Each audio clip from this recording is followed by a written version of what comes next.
The Outsiders, Chapter 9, Part 2. If you're following along on the PDF, we are on page 119. One of the Brunley guys waved me over. We mostly stuck with our own outfits, so I was a little leery of going over to him, but I shrugged. He asked to borrow a weed, then lit up. That big guy with you, you know him pretty well? I ought to. He's my brother, I said. I couldn't honestly say yes. I knew Derry as well as he knew me, and that isn't saying a whole lot. No kidding. I got a feeling he's going to be asked to start the fireworks around here. He's a pretty good bopper. He meant rumbler. Those Brindley boys have weird vocabularies. I doubt if half of them could read a newspaper or spell much more than their names, and it comes out in their speech. I mean, you take a guy that calls a rumble bop action, and you can tell he isn't really educated. Yep, I said, but why him? He shrugged. Why anybody else?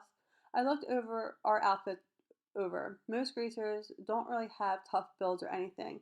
They're mostly lean and kind of panther looking in a slouchy way. This is partly because they don't eat much and partly because they're slouchy. Derry looked like he could whip anyone there. I think most of the guys were nervous because of the no weapons rule. I didn't know about the Brumley boys, but I knew Shepard's gang were used to fighting with anything they could get their hands on. Bicycle chains, blades, pop bottles, pieces of pipe, pool sticks, sometimes even heaters. I mean guns. I have a kind of lousy vocabulary too, even if I'm educated. Our gang never went in for weapons. We're just not that rough. The only weapons we ever used were knives and shoot. We carried them mostly just for the looks. Like Two-Bit with his black handled switch. None of us had ever really hurt anybody or wanted to. Just Johnny, and he hadn't wanted to. Hey Curtis, Tim yelled. I jumped. Which one? I heard Soda yell back. The big one. Come on over here. The guy from Broomley looked at me. What did I tell you? I watched Derry go towards Tim and the leader of the Broomley boys. He shouldn't be here, I thought suddenly. I shouldn't be here, and Steve shouldn't be here, and Soda shouldn't be here, and Two-Bit shouldn't be here. We're greasers, but not hoods, and we don't belong with this bunch of future convicts. We could end up like them, I thought. We could, and that thought didn't help my headache. I went back to stand with Soda and Steve and Two-Bit then, because the socials were arriving, right on time. They came in 4 carloads and filed out silently.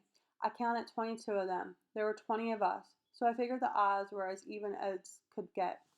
Derry always liked to take on 2 at a time, anyway.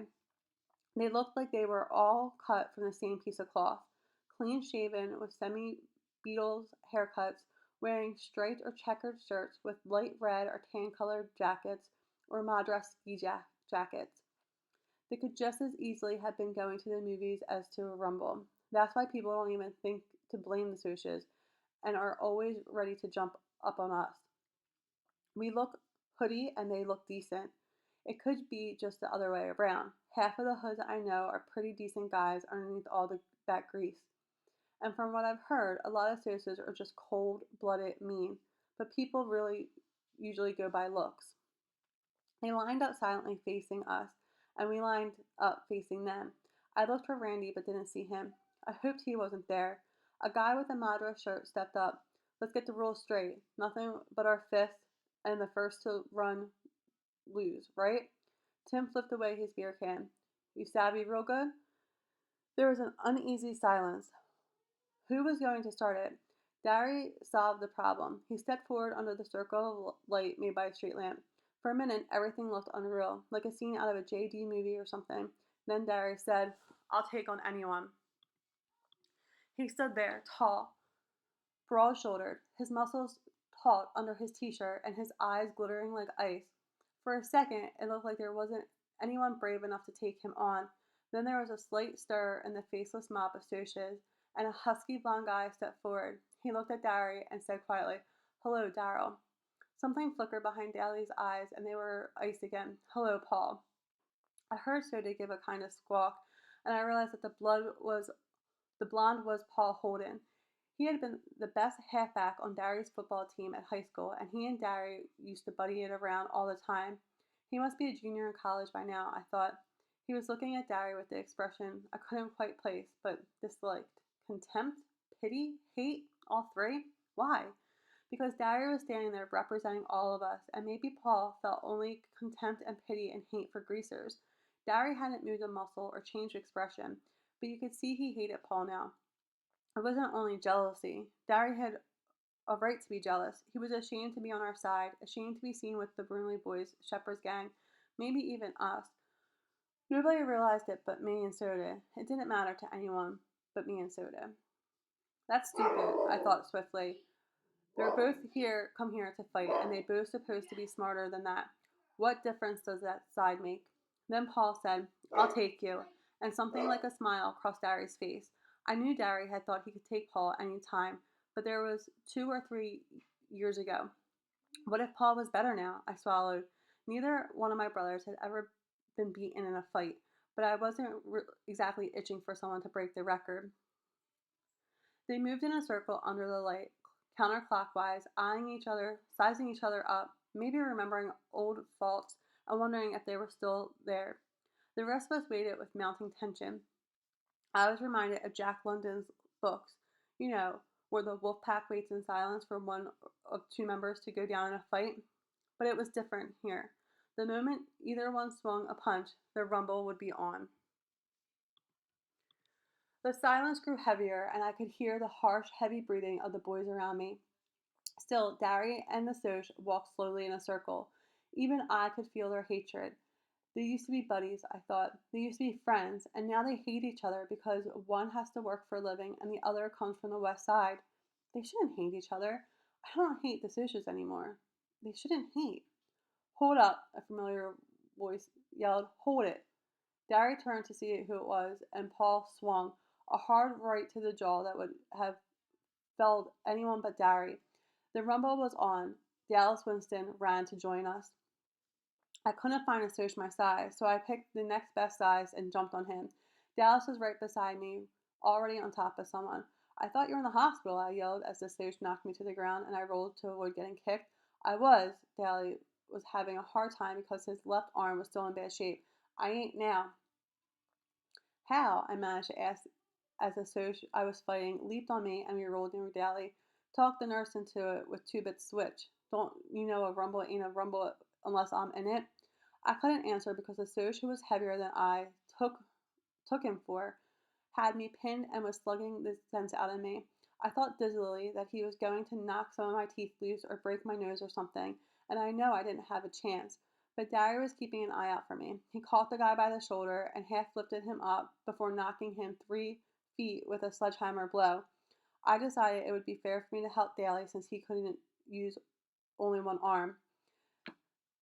They were slugging it out, but Dallas was getting the worst of it, so I jumped on his Soch's back, pulling his hair and pounding him. He reached back and caught me by the neck and threw me over his head to the ground. Tim Shepard, who was fighting 2 at once, accidentally stepped on me, knocking my breath out. I was up again as soon as I got my wind and jumped right back on the Soch, trying to my best to strangle him. While he was prying my fingers loose, Daly knocked him backward so that all 3 of us rolled on the ground, gasping, cussing, and punching. Someone kicked me hard in the ribs, and I yelled in spite of myself. Some Soch had knocked out one of our bunch and was kicking me as hard as he could, but I had both arms wrapped around the other Soch's neck and refused to let go. Daly was slugging him, and I hung on desperately, although the other Soch was kicking me, and you better believe it hurt. Finally, he kicked me in the head so hard it stunned me, and I lay limp, trying to clear my mind and keeping from blacking out. I could hear the racket, but only dimly through the buzzing in my ears. Numerous bruises along my back and on my face were throbbing, but I felt detached from the pain, as if it wasn't really me feeling it. They're running, I heard a voice yell joyfully. Look at the dirty, run! It seemed to me that the voice belonged to Two-Bit, but I couldn't be sure. I tried to sit up and saw that the Soches were getting into their cars and leaving. Tim Shepard was swearing blue and green because his nose was broken again, and the leader of the Brunley boys was working over one of his own men because he had broken the rules and used a piece of pipe in the fighting. Steve lay doubled up and groaning about 10 feet from me. We found out later he had 3 broken ribs. Soda Pop was beside him, talking in a low, steady voice. I did a double take when I saw Two-Bit. Blood was streaming down one side of his face, and one hand was busted wide open, but he was grinning happily because the Socias were running. We won, Dari announced in a tired voice. He was going to have a black eye, and there was a cut across his forehead. We beat the Socias. Daly stood beside me quietly for a minute, trying to grasp the fact that we had really beaten the Socias. Then, grabbing my shirt, he hauled me to my feet. Come on, he half dragged me down the street. We're going to see Johnny. I tried to run but stumbled, and Dallas impatiently shoved me along. Hurry. He was getting worse when I left. He wants to see you. I don't know how Dallas could travel so fast and hard after being knocked around and leaving and having his sore arm hurt more. But I tried to keep up with him. Track wasn't ever like the running I did that night. I was still dizzy and only had a dim realization of where I was going and why. Daly had Buck Merrill's T-Bird parked in front of our house, and we hopped into it. I sat tight as Daly roared the car down the street. We were on 10th when a siren came on behind us, and I saw the reflections of the light flashing in the windshield. Look sick, Daly commanded. I'll say I'm taking you to the hospital, which will be true enough. I leaned against the cold glass of the window and tried to look sick, which wasn't too hard, feeling the way I did right then. The policeman looked disgusted. All right, buddy, where's the fire? The kid, Daly jerked a thumb towards me. He fell over on his motorcycle. I'm taking him to the hospital. I groaned, and it wasn't all fake out. I guess I looked pretty bad being cut and bruised like I was. The fuzz changed his tone. Is he real bad? Do you need an escort? How would I know if he's bad or not? I ain't no doc. Yeah, we could use an escort. And the policeman got back into his car, and I heard Daly hiss, sucker. With the siren ahead of us, we made record time getting to the hospital. All the way there, Daly kept talking and talking about something, but I was too dizzy to make most of it out. I was crazy, you know that kid? Crazy for wanting Johnny to stay out of trouble and for not wanting him to get hard. If he'd been like me, he'd never have been in this mess. If he got smart like me, he'd never have run into that church. That's what you get for helping people. Editorials in the paper and a lot of trouble.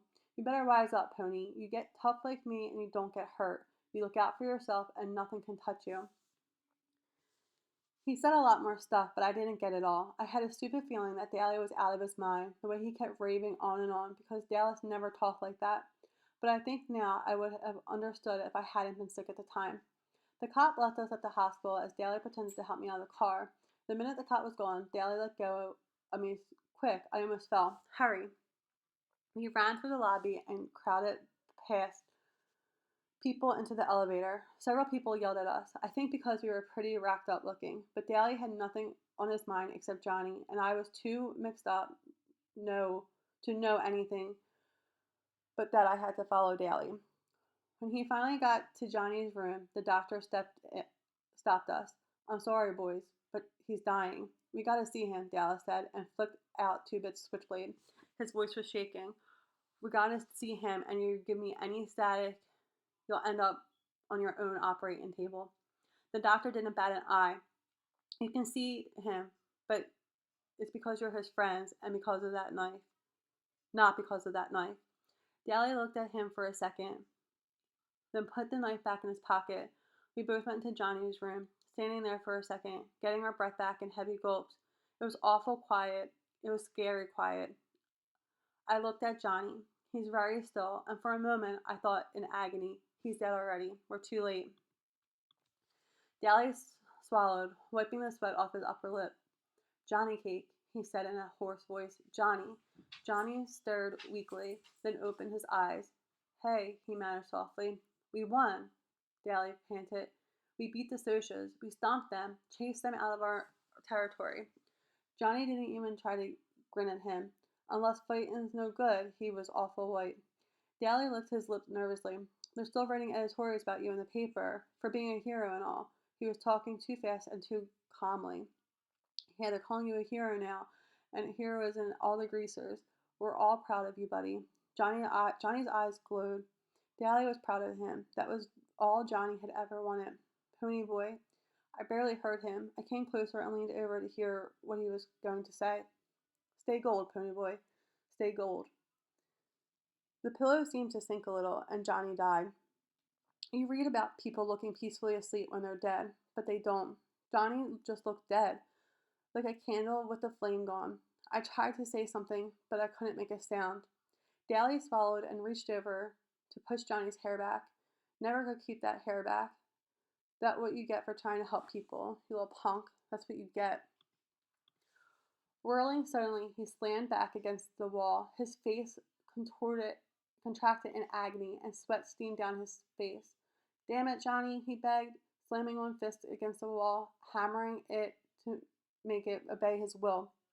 Oh, damn it, Johnny, don't die. Please don't die. He suddenly bolted through the door and down the hall.